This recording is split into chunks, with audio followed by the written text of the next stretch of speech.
mic-nya harus sampai dekat. Oh, soalnya Yang mana ya? Ini apa yang ini? ya dua-duanya. Pertama yang ini yang masuk ke sana.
Bismillahirrahmanirrahim.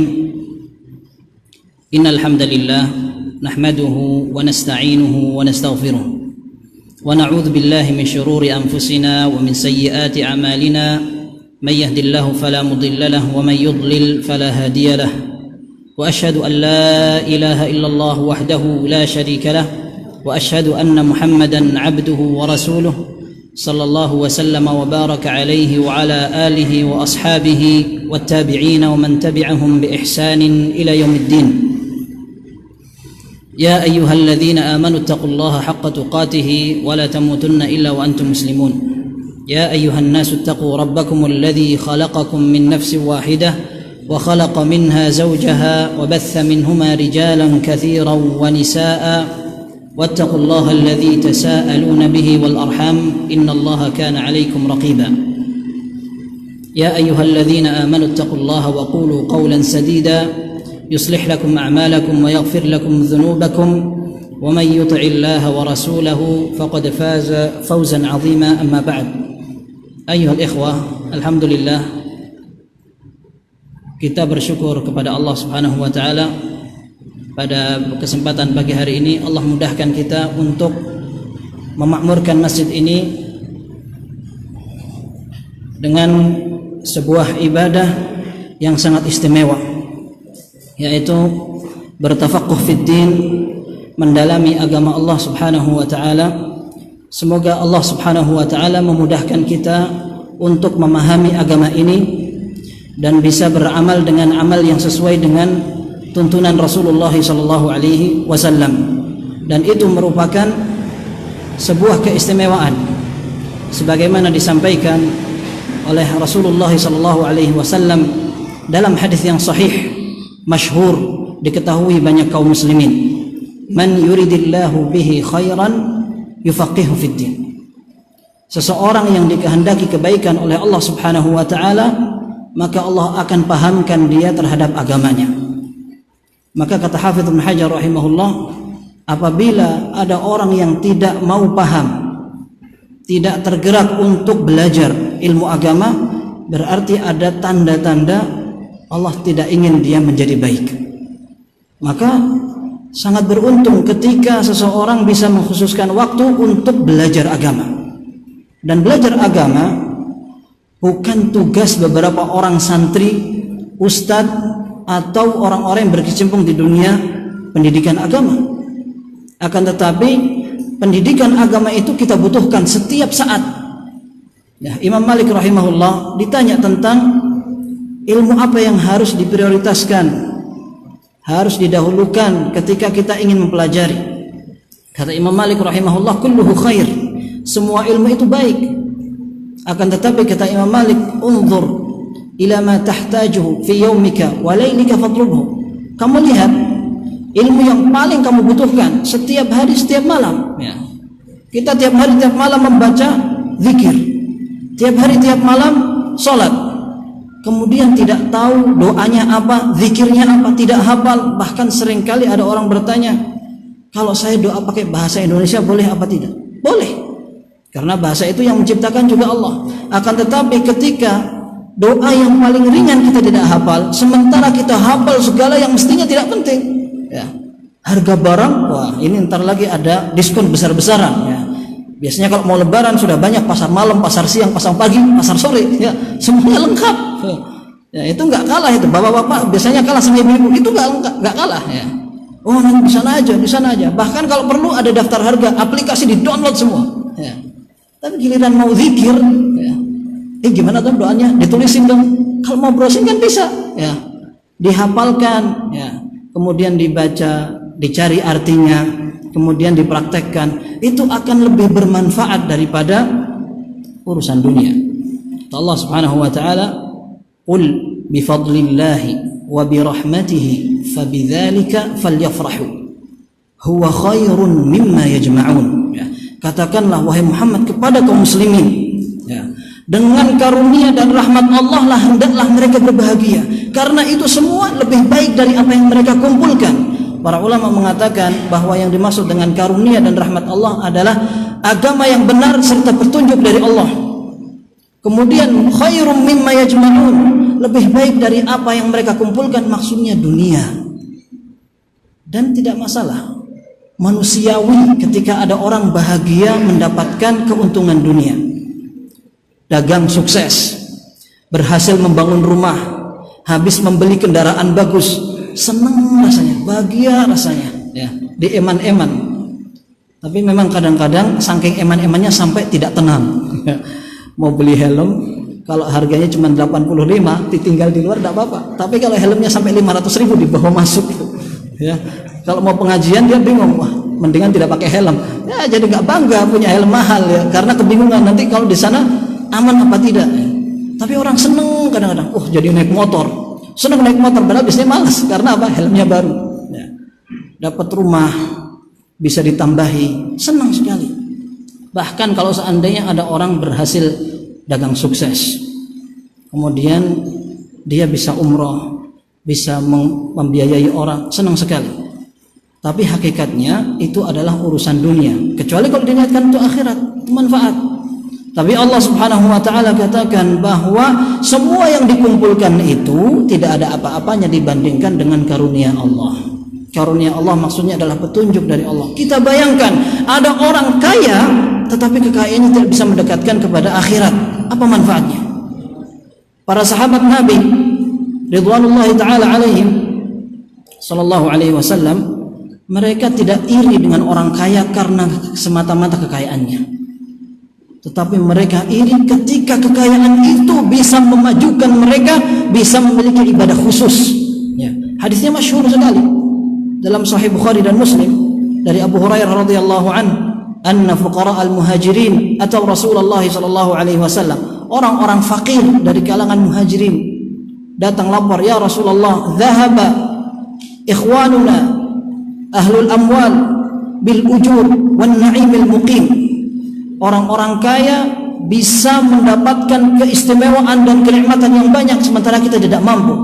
Qala Rasulullah sallallahu alaihi wasallam, apa kata Rasulullah? Mereka mengatakan yusalluna kama nusalli wa yasumuna kama nasum. Mereka salat seperti kami salat, mereka puasa seperti kami puasa. Kemudian tetapi wa yu'tiquna wa la nu'tiq, mereka bisa membebaskan budak. Wa yatasaddaquna bi fuduli amwalihim, mereka bisa bersedekah dengan harta yang lebih yang mereka miliki. Kami tidak bisa, kami orang miskin. Kemudian kata Rasulullah SAW, afala adullukum ma idza fa'altum tasbiquna bihi aw tudrikuna bihi man sabaqakum wa tasbiquna bihi man ba'dakum wa la yakunu ahadun afdala minkum illa man sana'a mithla ma sana'tum. Mau enggak aku ajari, tak kasih amal, kata Rasulullah SAW. Ini yang mau mengerjakan, ini ada dasarnya, tidak apa-apa. Yang ngasih amalan langsung dari Rasulullah SAW, ya. Kata Rasulullah SAW, aku tunjukkan kalian sebuah amal, kalau kalian kerjakan, kalian bisa melesat mencari atau mengejar orang-orang yang meninggalkan kalian, atau kalian bisa jauh meninggalkan orang-orang di belakang kalian.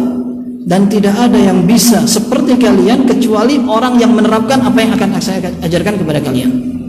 Kemudian Rasulullah SAW mengatakan, tusabbihun wa tukabbirun wa tahmadun dubura kulli salatin 33 marrah. Ya. Kalian melaksanakan tahmid, takbir dan tasbih. Subhanallah, walhamdulillah, Allahu Akbar. Setiap selesai sholat 33 kali. Sudah, itu akan mendapatkan keistimewaan yang disebutkan oleh Rasulullah SAW tadi. Berapa lama datang lapor lagi, raja'a fuqara'ul muhajirin ila Rasulullah SAW, lapor lagi kemudian mengatakan, ya Rasulullah, sami'a ikhwanuna ahlul amwali bima fa'alna fafa'alu mithlahu. Orang kaya mendengarkan itu, mereka juga seperti itu, mereka juga kerjakan apa yang kami kerjakan. Kata Rasulullah SAW, dzalika fadlullahi yu'tihi man yasha. Itu adalah kelebihan yang Allah berikan kepada hamba yang dia harapkan, dia kehendaki. Nah, pelajarannya adalah bagaimana orang miskin di kalangan sahabat iri kepada orang kaya pada saat mereka mampu menggunakan kekayaannya untuk hal yang bermanfaat, dan itu tidak bisa mereka kerjakan. Dan ini juga ada pelajaran betapa orang kaya tidak mau kalah dengan orang miskin pada sebuah amal yang bisa memajukan mereka. Ya, tidak seperti orang kaya yang hanya cukup, saya sudah bisa sedekah, mereka tidak bisa. Ya, sudah cukup ini, saya bisa mendanai pengajian. Ya, jadi tidak penting datang pengajian. Orang yang datang pengajian cukup orang miskin saja. Orang-orang kaya lihat live. Zaman sekarang zamannya live. Ya, tidak apa-apa kalau seandainya memang padat, kemudian khawatir ada penyakit corona. Ya. Tapi kalau makan bareng di restoran banyak, datang, ya, belanja tidak takut, giliran pengajian khawatir. Ya. Nah, kita tidak ingin terlalu berlebihan, tidak ingin pula terlalu meremehkan. Maka saya tekankan sekali pada setiap pengajian, prokes itu penting. Ya. Menjaga kesehatan, protokol kesehatan penting. Ya. Berjarak, menggunakan masker. Nah, ini bukan pengajian untuk sosialisasi itu ya. Akan tetapi kalau kita hidup di Arab Saudi, kita akan merasa bahwa betapa orang-orang disiplin sekali dalam melaksanakan arahan para ulama. Karena ini ada arahan para ulama juga, agar kita menjadikan referensi yang berwenang menjadi sesuatu bentuk usaha tawakal. Ya. Kita termasuk akan melaksanakan ibadah bulan Ramadan. Kita berdoa kepada Allah agar bulan Ramadan bisa kita laksanakan dengan khusyuk, dan semoga penyakit ini cepat diangkat oleh Allah Subhanahu wa taala. Akan tetapi kita tidak ingin meremehkan. Kita tidak ingin menjadikan semangat kita dalam beribadah tidak dibarengi dengan usaha untuk menghindarkan segala madarat yang akan terjadi. Ya. Tapi kalau seandainya salat memang dianjurkan, ditekankan dengan berbagai maslahat dan pertimbangan-pertimbangan yang ada secara kesehatan, kita harus berjarak, tidak masalah. Ini yang diterapkan sekarang di berbagai negara Islam. Ya. Kalau antum datang ke Masjid Nabawi dan Masjidil Haram, mereka bahkan hampir 2 meter jarak saf mereka. Maka kenapa kita harus merasa bahwa melaksanakan protokol kesehatan adalah dosa besar? Tidak harus itu. Ya, tidak masalah. Kalau tidak mampu, masjidnya memang sempit, seandainya dipakai prokes tidak cukup, itu urusan lain. Dan tidak masalah sholat di tempat lain, tidak masalah. Tidak harus kita meyakini sesuatu yang menjadi maslahat orang banyak adalah dosa besar. Maka kita perlu mengingatkan dan juga saling menasihatkan bahwa di antara bentuk usaha kita untuk melaksanakan ibadah dengan protokol kesehatan merupakan bentuk kesempurnaan tawakal kepada Allah Subhanahu wa taala. Dan alhamdulillah, seiring dengan berjalannya waktu, kita berharap kepada Allah Subhanahu wa taala, jazakallahu khair. Semoga penyakit ini segera berkurang dan segera diangkat oleh Allah Subhanahu wa taala. Ikhwas sekalian, kita bersyukur pada pagi hari ini kita bisa dimudahkan untuk belajar sebelum kita memasuki bulan Ramadan, ya. Dan ini merupakan usaha kita pula untuk semakin memupuk rasa takut kita kepada Allah. Ketika bulan Ramadan datang, kebahagiaan membuncah dan meningkat, dan itu merupakan sebuah kebahagiaan yang pantas. Rasulullah Shallallahu Alaihi Wasallam memberikan kabar gembira kepada para sahabatnya. Atakum syahrul Ramadan, Ramadan akan datang. Diberikan kabar gembira karena memang Ramadan merupakan bulan yang membahagiakan. Kita waktu di Arab Saudi rata-rata bulan Ramadan itu jatuh di musim panas. Ya ini kebetulan karena yang Anda dapati di musim panas. Terkadang bulan Ramadan juga bisa balik ke musim dingin karena musim itu akan berputar. Dan mereka katakan ketika Ramadan jatuh pada musim dingin, ibadahnya jadi enak. Karena di musim dingin siangnya jadi pendek. Musim panas siangnya panjang. Otomatis kalau siangnya pendek, malamnya yang panjang.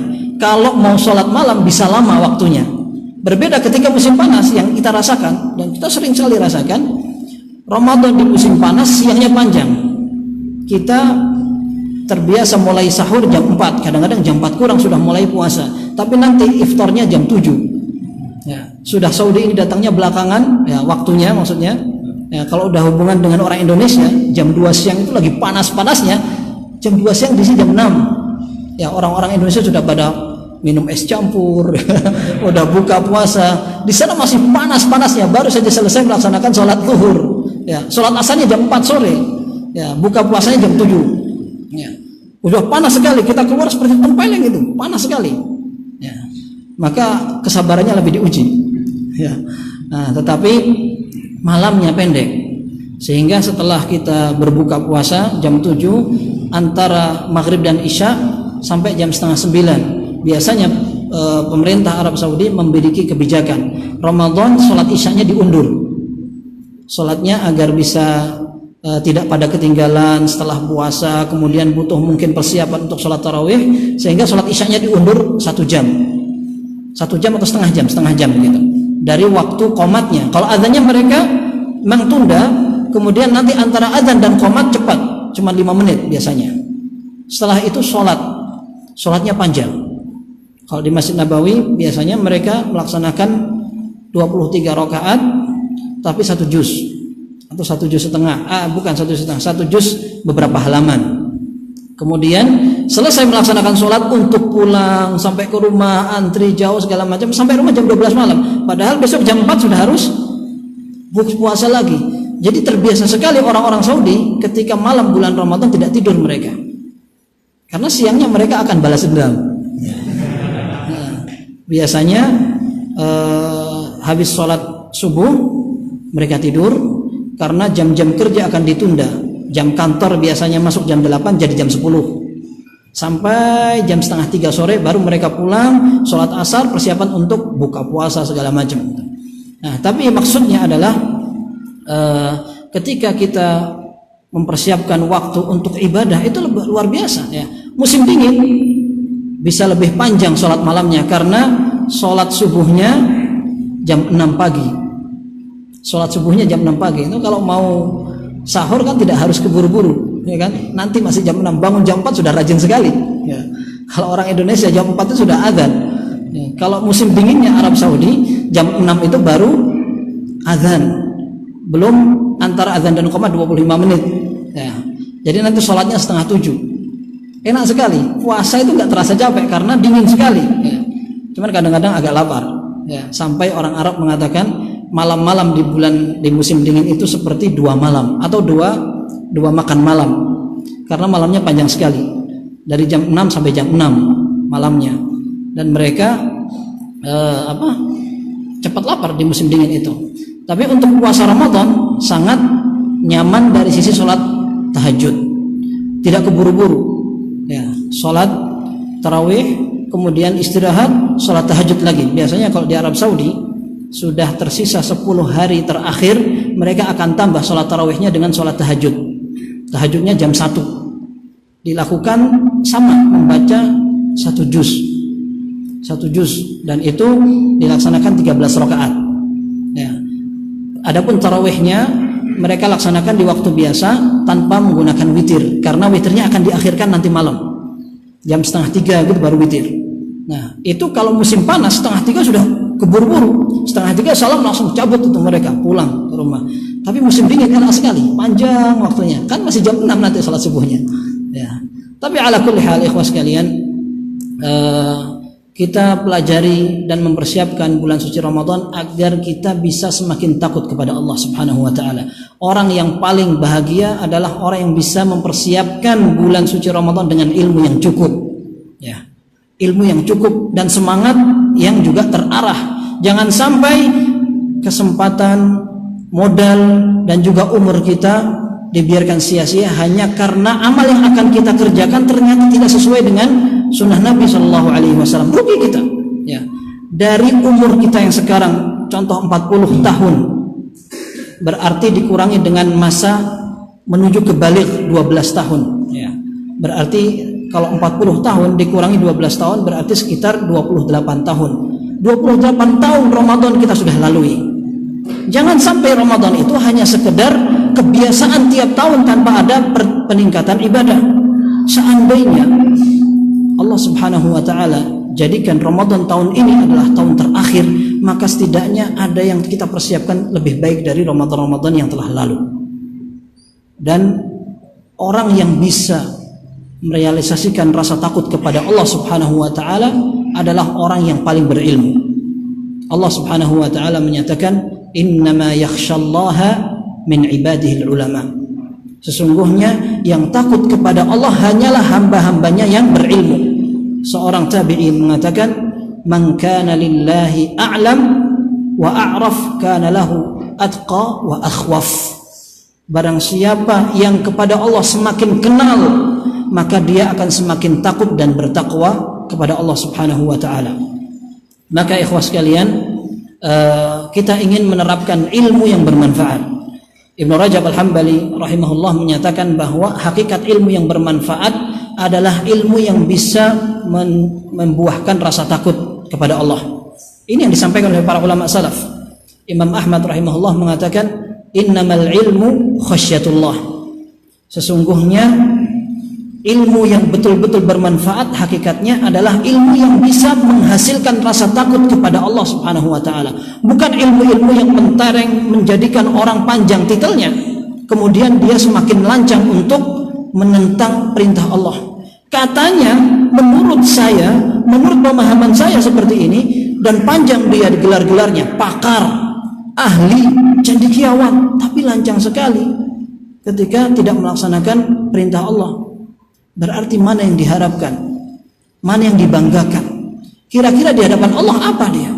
Di hadapan orang barangkali dia dikagumi, akan tetapi di hadapan Allah ketika dia tidak bisa takut, tidak bisa disiplin dalam beribadah, tidak ada manfaatnya. Ibnu Rajab Al-Hambali rahimahullah mengatakan dalam kitab Fadlu Ilmi Salaf ala Ilmi Khalaf, ilmu itu ada 3. Ada ilmu yang bermanfaat, ada ilmu yang tidak bermanfaat, ada ilmu yang aslinya bermanfaat akan tetapi tidak dimanfaatkan, sehingga jadilah dia ilmu yang tidak bermanfaat. Ya. Jadi ilmu yang bermanfaat, kata Ibnu Rajab Al-Hambali rahimahullah, setiap yang disebutkan di dalam Al-Quran, baik dipuji pemiliknya, dituntut belajar, kemudian Allah janjikan akan diangkat derajatnya, maksudnya adalah ilmu yang bermanfaat. Kita sudah sebutkan tadi, yang dimaksudkan adalah ilmu yang membuahkan rasa takut kepada Allah. Baik. Adakah ilmu yang tidak bermanfaat? Disebutkan juga di dalam Al-Quran. Kenapa dikatakan ilmu sementara itu tidak bermanfaat? Disebutkan seperti itu karena orang-orang mengatakan itu adalah ilmu yang dipelajari, yaitu ilmu sihir. Ya. Ilmu sihir ini cocok dipelajari, ya, di zaman sekarang. Maksudnya dipelajari keharamannya. Ya. Nah, pada saat orang-orang mau belajar ilmu sihir pun bersanad, antum belajar ilmu agama tidak punya sanad, ya. Kalah sama orang dukun. Ya. Ilmu viral, ilmu bersanad. Ya. Nah, mereka dengan bangganya mempelajari itu. Disebutkan di dalam Al-Quran surat Al-Baqarah, fayata'allamuna minhuma ma yufarriquna bihi bainal mar'i wa zawjihi. Mereka pelajari ilmu yang dapat memisahkan antara seorang suami dan istrinya. Dan itu kejadian atau tidak? Kejadian. Orang menikah tiba-tiba dibuat sakit, tidak sembuh-sembuh sampai cerai sehat. Atau kalau perlu dibikin mati dua-duanya. Atau tidak bisa memberikan nafkah batin kepada istrinya. Banyak kisah kayak gini, ya kan? Tapi bagaimana cara untuk menghadapinya? Gampang, diruqyah saja, dihadapi, bukan lari kemudian ayo bisa aja, bisa. Karena orang yang berhasil pisah dengan pasangannya, maka syaitan akan mendapat posisi jabatan yang luar biasa. Dalam Sahih Muslim disebutkan bahwa iblis akan menancapkan singgasananya di atas air, kemudian dia akan panggil, dia akan sebarkan pasukan-pasukannya. Fa'adnahum minhum manzilatan a'dhamuhum fitnah. Dalam hadis disebutkan bahwa setan yang akan paling dekat posisinya dengan iblis adalah setan yang bisa menebarkan gangguan paling besar.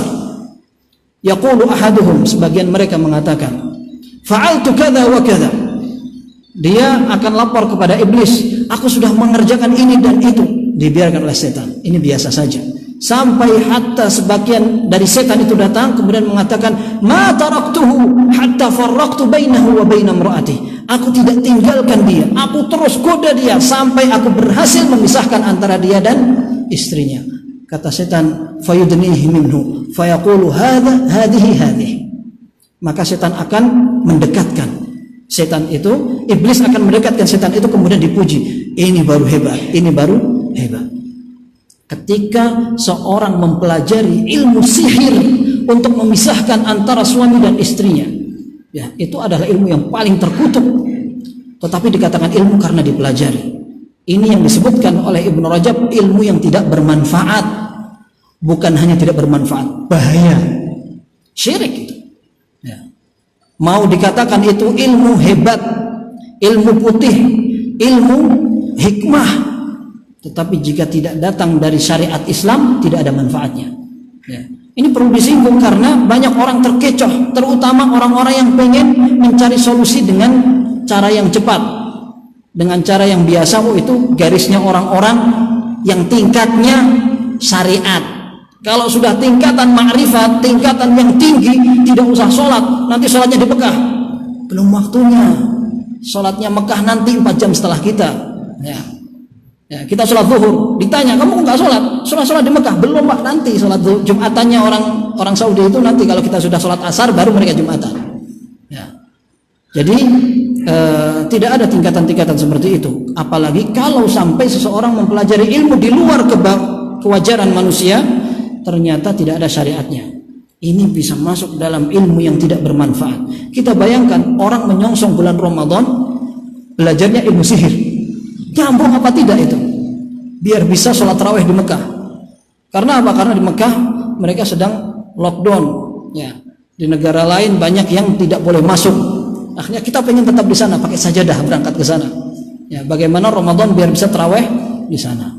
Subhanallah, luar biasa, luar biasa kedangkalan ilmunya, ya. Jadi ikhwas sekalian, ini ilmu yang tidak bermanfaat. Sementara ilmu yang tidak dimanfaatkan, padahal aslinya adalah bermanfaat, adalah ilmunya orang-orang yang ahlul kitab. Dicontohkan mereka ini memiliki ilmu yang banyak tapi tidak diamalkan. Mathalul ladzina hummilut taurata thumma lam yahmiluha kamathalil himari yahmilu asfara.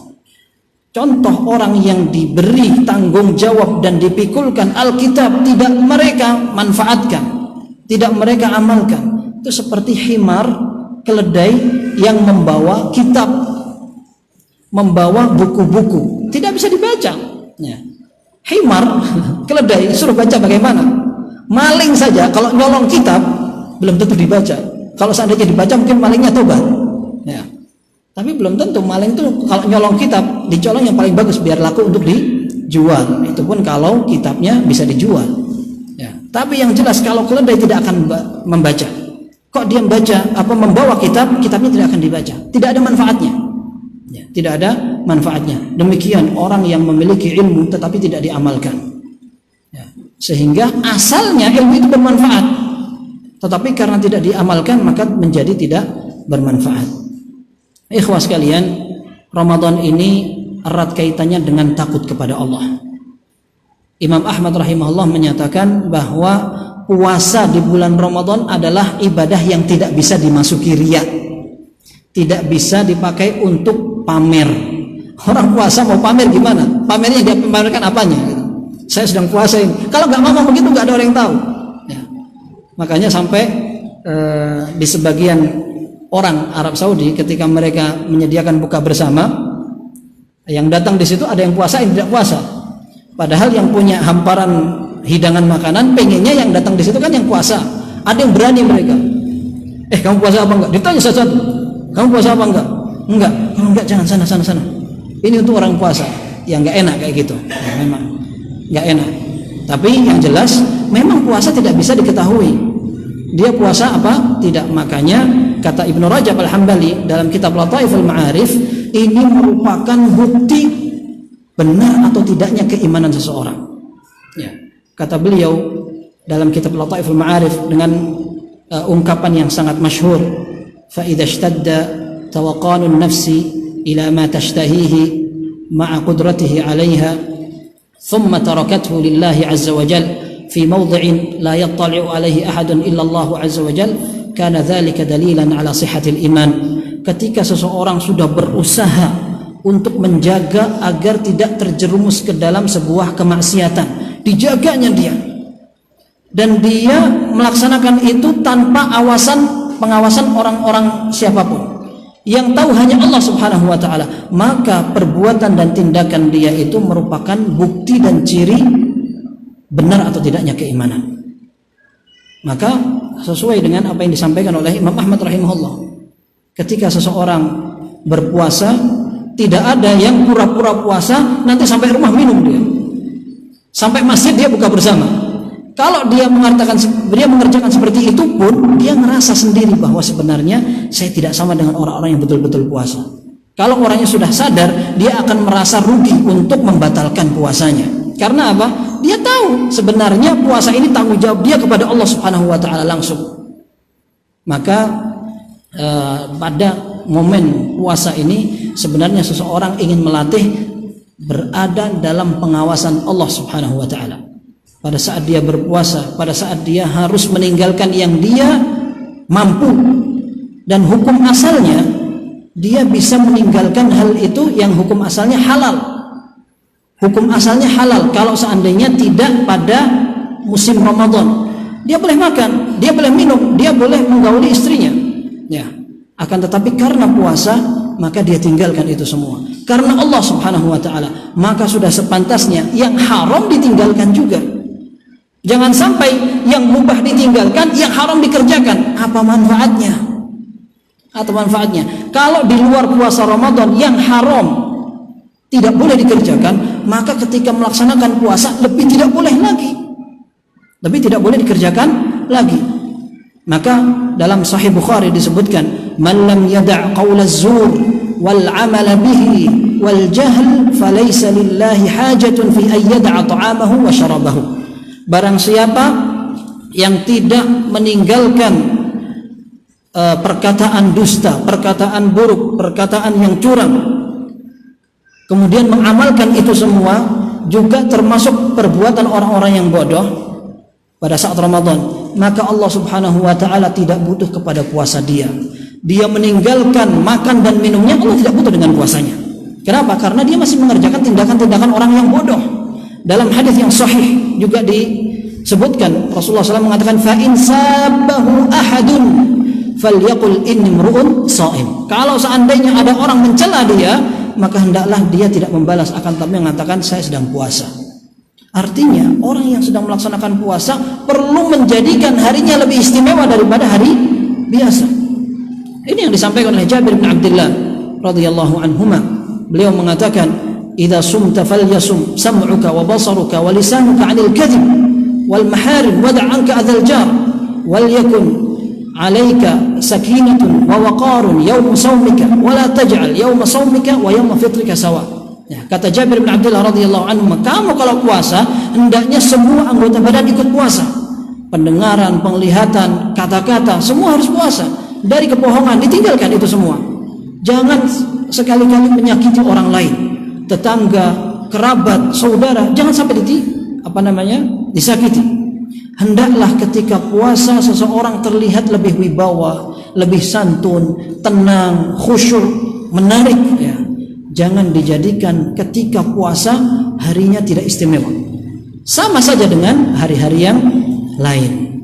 Maka orang yang berpuasa membuahkan sebuah keistimewaan pada perilakunya bersama orang-orang lain, sebagaimana dia mengistimewakan hubungannya dengan Allah Subhanahu wa taala. Ditinggalkan keharaman, apa manfaatnya ketika seseorang meninggalkan yang halal, yang haram diterjang? Maka kata Ibnu Rajab Al-Hambali rahimahullah, i'lam annahu la yatimmu at-taqarrubu ila Allah azza wa jalla bitarki hadhihi asy-syahawati al-mubahati fi ghairi halati as-siyam illa ba'da at-taqarrub ilaihi bitarki ma harramahu Allah fi kulli hal. Ingatlah bahwa seseorang ketika ingin mendekatkan diri kepada Allah Subhanahu wa taala dengan meninggalkan hal-hal yang aslinya halal, hanya diharamkan karena pada saat puasa, seperti makan dan minum, kemudian memberikan pergaulan yang baik kepada istrinya, hukum asalnya halal, tapi karena puasa ditinggalkan.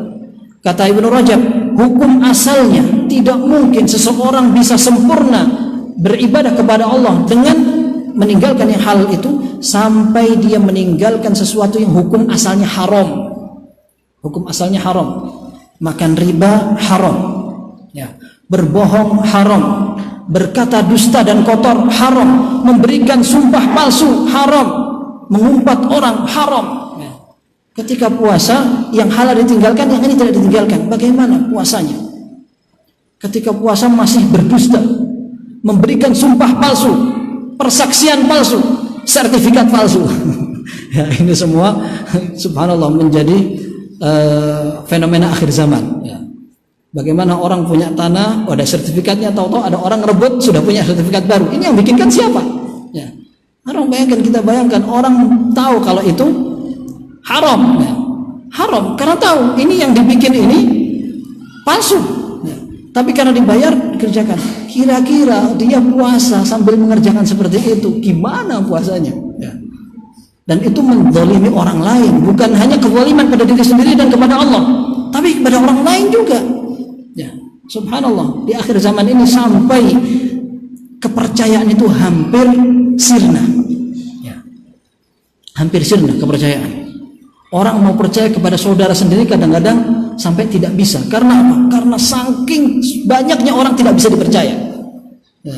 Sampai ada seorang ustadz mengatakan, kita mau belanja, kita mending belanja ke orang yang lain yang tidak ngaji juga. Kenapa? Karena dia profesional dalam jual beli.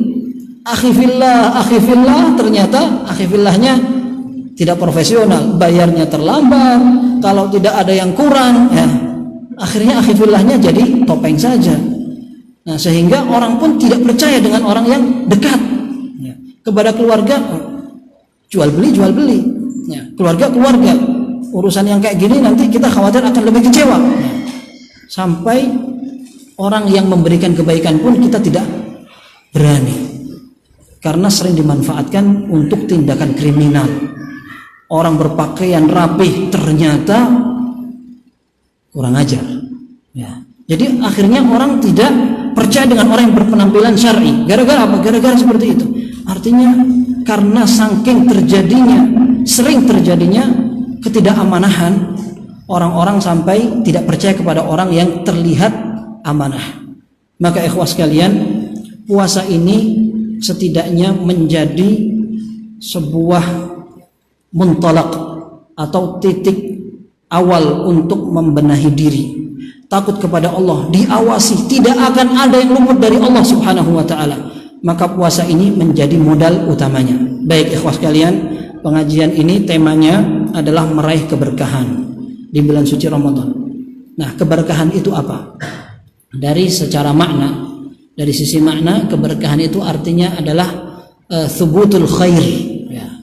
Para ulama sebagian mendefinisikan keberkahan itu artinya adalah menetapnya sebuah kebaikan dari Allah Subhanahu wa taala. Maka di antara ciri keberkahan ada rizki yang berkah, ada umur yang berkah, ada keluarga yang berkah, ya. Rizki yang berkah adalah rizki yang cukup untuk kebutuhan kita. Sebagian ulama mengatakan rizki itu bisa digunakan untuk taat kepada Allah Subhanahu wa taala. Kita bayangkan ada orang punya penghasilan banyak, tapi kok utangnya juga banyak. Apakah itu menunjukkan rizkinya tidak berkah? Wallahu a'lam. Bisa jadi rizkinya banyak, akan tetapi ternyata hasilnya dari hal-hal yang bersifat maksiat. bisa jadi menghilangkan keberkahan dari rizki seseorang. Keluarga yang berkah bisa mendoakan, bisa membawa nama baik, bisa menguntungkan orang tua. Rizki ini keluarga yang berkah. Umur yang berkah yang dimanfaatkan untuk beribadah kepada Allah Subhanahu wa taala, membaca Al-Qur'an, berdoa dan lain sebagainya.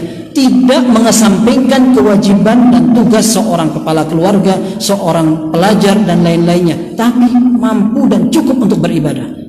Kita kan lihat banyak orang alasan ketika diminta untuk belajar agama, saya tidak punya waktu, ya kan? Padahal kalau rekreasi ada saja waktunya.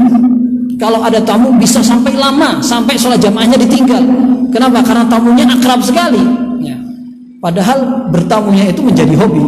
Hobi didatangin tamu dan hobi bertamu. Dan kalau sudah bertamu lama misalkan, tidak kenal sampai sungkan untuk mempersilahkan ke masjid, azan dibiarkan. Ya. Giliran mau pengajian nggak ada waktu, suruh belajar nggak ada waktu. Ya. Padahal kalau dibaca banyak sekarang ini fasilitas dan sarana untuk belajar sudah gampang. Medsos, Al-Quran digital juga bisa di download ya. Tapi giliran suruh belajar susah ya. Ini merupakan salah satu waktu dan umur yang kurang berkah ya. Waktunya, umurnya banyak terbuang sia-sia. Maka di antara bentuk keberkahan adalah orang yang padat akan tetapi ada waktu untuk beribadah, ada waktu untuk menunaikan tugas kewajiban seorang suami, seorang istri, seorang pekerja, seorang pelajar, semua teratur rapi. Dan memang ini yang susah untuk dikerjakan, tetapi dengan petunjuk dan kemudahan dari Allah bisa dikerjakan. Maka inilah nilai keberkahan dan barokah itu dari Allah. Dalam sebuah hadis disebutkan dari jalan Abdullah bin Mas'ud radhiyallahu anhu, Rasulullah sallallahu alaihi wasallam satu saat sedang pulang dari perjalanan perang. Kemudian Abdullah bin Mas'ud cerita, kami kehabisan air. Kami kehabisan air. Akhirnya Rasulullah sallallahu alaihi wasallam mengatakan, "Utlub fadla ma." Coba kalian cari air yang tersisa. Kalian cari air sedikit tidak apa-apa, yang penting masih ada sisa air. Kemudian dicarilah di tengah para sahabat sampai ada air yang disimpan dalam sebuah tempat kecil. Kemudian Rasulullah SAW memasukkan tangannya, kemudian mengatakan, "Halummu ila tahuril mubarak wal barakatu minallah." Kemudian Abdullah Mas'ud cerita, kami melihat air itu terpancar dari jari-jari Rasulullah SAW. Rasulullah SAW mengatakan, "Ayo kita ambil air yang suci ini dan berbarokah." Dan ingat barokah dari Allah Subhanahu wa ta'ala.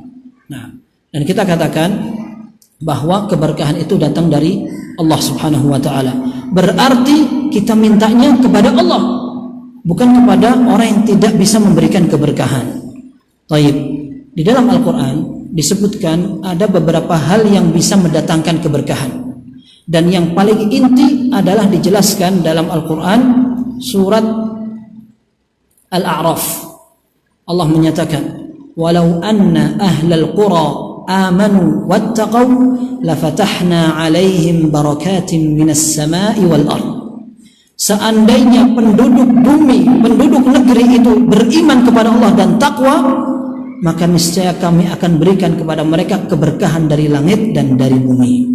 Berarti keberkahan itu disyaratkan dengan ketakwaan dan keimanan. Jadi cara yang paling tepat untuk mendapatkan keberkahan adalah beriman dan bertakwa. Itu keberkahan dalam bentuk apapun. Kalau kita ingin mendapatkan keberkahan di bulan Ramadan, waktunya berkah, amalnya berkah, rizkinya berkah, makanannya berkah, maka kita harus beriman dan bertakwa kepada Allah. Dan ketakwaan itu harus kita pahami maknanya. Jangan hanya sekedar bertakwa, takwa saja, takwa. Itu namanya bukan takwa, itu namanya nekat. Wah, yang penting kita bertakwa kepada Allah. Nah, jadi takwa itu dipelajari. Inti dari takwa adalah melaksanakan perintah Allah Subhanahu wa ta'ala sesuai dengan arahan dari Allah dan mengharapkan pahala dari Allah, menghindarkan larangan Allah dengan arahan dari Allah Subhanahu wa ta'ala karena kita khawatir dari hukuman dan siksa Allah Subhanahu wa ta'ala. Itu ketakwaan. Dan kita tidak mungkin bisa melaksanakan ketakwaan kalau kita tidak mengenal ketakwaan itu apa. Jadi ikhwah sekalian, Keberkahan diraih dengan keimanan dan ketakwaan kepada Allah Subhanahu wa taala. Keberkahan juga bisa didapatkan dengan beramal soleh. Bisa didapatkan dari amal soleh. Di antaranya menyambung silaturahim. Ya. Dalam hadis yang sahih disebutkan, man arada an yubsata lahu, man sarrahu an yubsata lahu fi rizqihi wa an yunsa'a lahu fi atharihi falyasil rahimahu. Barang siapa yang berharap akan dilapangkan rizkinya, akan dipanjangkan umurnya, hendaklah dia menyambung silaturahim. Para ulama mengatakan tidak ada orang yang dipanjangkan umurnya, karena umur itu sudah ditentukan oleh Allah Subhanahu wa taala. Ya. Semua umur sudah ditentukan. Kalau seandainya umur orang ini 60 tahun, sudah 60 tahun, tidak akan lebih panjang dari itu. Akan tetapi yang dimaksudkan dalam pemahaman hadis, dipanjangkan umurnya artinya diberikan keberkahan di umurnya, sehingga umur yang singkat bisa bermanfaat sampai dia pun meninggal. Akan ada amalan yang mengalir, kemudian selama dia hidup dia bisa mengamalkan amal-amal yang bermanfaat. Itu adalah salah satu bukti keberkahan pada umur seseorang. Bagaimana caranya? Disebutkan dalam hadis itu, hendaklah dia bersilaturahim. Silaturahim artinya adalah menyambung hubungan kekerabatan. Kalau kepada orang yang tidak ada hubungan kekerabatan, namanya bukan silaturahim, tapi namanya ziarah, saling mengunjungi, ya, saling bertemu dan mendatangi. Itu namanya ziarah, bukan ziarah kubur aja, ya. Dan ziarah tidak dibatasi ketika akan Ramadan atau di akhir Ramadan. Sebagaimana bermaaf-maafan itu tidak hanya dilakukan menjelang Ramadan atau setelah selesai Ramadan. Ya. Kalau ada hadis yang mengatakan, wahai Allah, abaikan puasa orang yang masih tidak bermaaf-maafan. Ya. Itu hadisnya orang Indonesia. Karena dicari redaksi Arabnya tidak ketemu. Coba nanti lihat. Ya, menjelang Ramadan bakal datang itu bertaburan di antara WhatsApp dan SMS. Zaman belum ada WhatsApp, itu SMS penuh itu kayak gitu. Doa malaikat Jibril, ya Allah abaikan dosa orang yang belum bermaaf-maafan. Jibril yang berdoa, tapi kok redaksinya pakai bahasa Indonesia? Ya, dicari tidak ada itu. Nah, ini bukti bahwa orang masih demen ya sama hadis-hadis yang viral. Karena bosan dengan hadis yang sahih atau tidak tahu dengan hadis yang sahih, akhirnya yang tidak jelas begini malah tersebar. Ya, jadi ikhwas sekalian, sekalipun demikian, silaturahim atau menghubungi keluarga, menjaga hubungan keluarga itu merupakan sesuatu yang bisa mendatangkan keberkahan umur. Ya, bisa mendatangkan keberkahan umur. Dan ini dijelaskan oleh sebagian ulama bahwa menyambung silaturahmi itu bukan saling bertukar kunjungan. Kalau bertukar kunjungan itu sudah menjadi hak yang harus kita tunaikan. Ya, kita datangi oleh keluarga, kita pun mendatangi. Bukan itu, akan tapi sudah lama diputus, lalu kita datangi dia. Kalau perlu dimusuhi, dimusuhi, tidak disapa, tidak diperhatikan, kita datangi seperti itu. Dan alangkah beratnya ujian bagi seseorang ketika dia harus berjarak dengan keluarganya. Bahkan kadang kakak adik, paman dan keponakan, kakek dan cucu, sampai tidak kenal dan tidak mau kenal. Saya pernah ngobrol dengan salah seorang, dia membuka usaha. Kemudian saya tanya, saudara antum di sini berarti banyak sekali? Wah, banyak sekali. Kakek saya, paman saya, anak-anaknya banyak sekali. Terus antum bisa kumpul di tempat tertentu? Wah, enggak, sudah. Kenapa? Yes, kayak ginilah, kayak gitu. Dia sendiri mau menjelaskan susah, terlalu banyak masalah. Ya, saya tahu ini adalah perbuatan tidak benar, tapi ya sudahlah, kayak gitu. Berat sekali rasanya. Orang tidak harmonis hubungan keluarganya gara-gara ada permasalahan keluarga. Padahal Rasulullah SAW melarang kita untuk tidak tegur sapa, saling memboikot lebih dari 3 hari. Tidak boleh setelah itu. Dan Rasulullah SAW mengatakan, wa khairuhuma alladhi yabda'u bis-salam. Dan orang terbaik adalah orang yang memulai dengan salam. Dan antum jangan remehkan salam. Salam itu bisa menumbuhkan cinta di antara kaum muslimin. Rasulullah SAW menyatakan, afala adullukum ala syai'in idza fa'altumuhu tahabbtum afshus salama bainakum. Maukah aku tunjukkan kepada kalian sebuah amal yang bisa membuat kalian saling menyukai? Sebarkan salam. Ya, sebarkan salam. Meskipun tidak khawatir kita dijawab apa tidak. Salamin saja sudah. Assalamualaikum. Nah, perkara dia tidak dengar urusan lain. Kalau dia tidak jawab urusan dia. Ya. Tapi kita tebarkan salam. Jangan sampai urusan salam ini menjadi sesuatu yang aneh di tengah kaum muslimin. Ya. Padahal kita sudah punya kebiasaan menyapa. Kalau tidak sapa, tidak sopan. Lewat di kampung, di gang, tidak nyapa. Akhirnya kita sapa saja. Oh enggak Pak. Oh enggak. Daripada monggo Pak, salamin aja. Antum tidak merasakan betapa susahnya tinggal bersama orang-orang non muslim. Ya, berat gitu. Mau salam itu ragu. Ini muslim apa bukan ya? Karena pakaiannya sama. Pakaiannya sama. Sama-sama sarungan. Bukan karena sama-sama buka aurat, itu lebih parah lagi. Tapi sama-sama sarungan. Ya, saya pernah merasakan seperti itu. Tinggal di sebuah kampung yang campur antara orang-orang Islam dan orang non-Muslim. Karena pendatang waktu itu, kita tinggal di Madinah. Bukan di Madinahnya, tapi di luar kota Madinah. Tapi masih dalam provinsi Madinah. Di kampung itu banyak orang-orang yang belum masuk Islam. Akhirnya kita mau salam, sungkan. Ini jangan-jangan bukan orang Islam. Karena bang seperti itu campur. Akhirnya dia sendiri yang nyalamin. Kita lihat pakai jubah gini, Assalamualaikum, waalaikumsalam. Oh ternyata dia. Kita kalah, ketinggalan langkah, tapi tidak apa-apa. Nah ini yang pertama. Yang kedua ini juga sama. Jangan ganti salam dengan bel. Ya, dengan klakson. Nonot, jalan. Para ulama menegur ini. Tidak boleh mengganti salam dengan bel. Tapi gimana kalau kita naik mobil, dia naik truk, kita mau salamin, nggak bakal dengar. Dia sudah sibuk dengan suara truknya. Ya, mobil kita juga kadang-kadang tidak kalah dengan suara truk gitu. Ya, tapi tidak masalah. Para ulama mengatakan silahkan bel untuk memberikan peringatan, tapi antum tetap salam. Dan ini bisa dibiasakan. Di Arab Saudi kalau antum melihat, antum bertemu mata dengan mata, dia akan salam. Dia akan salam. Itu merupakan sebuah kebiasaan.